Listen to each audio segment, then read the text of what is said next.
In this video, I'll show you how you can multitask with a split screen on your Samsung Galaxy Tab A8 from 2022, but it also works with other Samsung Tab models. So the first thing you need to do is to find the first app you want to add.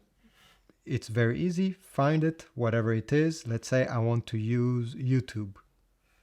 So I'll go here, I'll press on YouTube. Then you need to find the second app that you want to add beside it. All you have to do is to press these small lines here,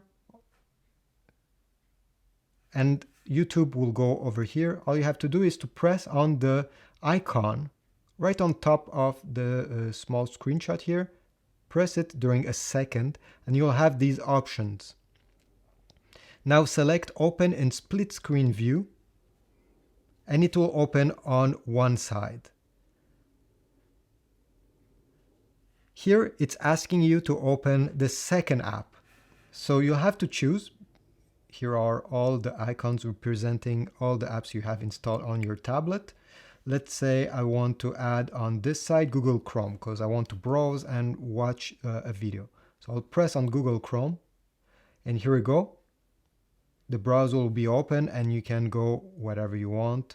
Now, if you want Google Chrome to take more place on the screen than YouTube, it's very easy. You see there's a blue line separating both of them. All you have to do is to press in the middle here and drag on one side or the other and release. And the page that you selected will take a bigger space. Okay, so you can do it the similar way on the other side if you want YouTube to take more space. And when you're done, let's say I don't want to have YouTube on this side, all you have to do is again press on the middle here and drag it completely out. And this will allow the other page to take the full screen. YouTube won't be closed, it will still be available here. And by the way, this doesn't work with all apps. I tested many of them and the major one will work in multitasking, but not all apps are actually gonna work this way. Okay, so thanks for watching. I hope this was useful. Please leave a like, subscribe, and I will see you in the next one.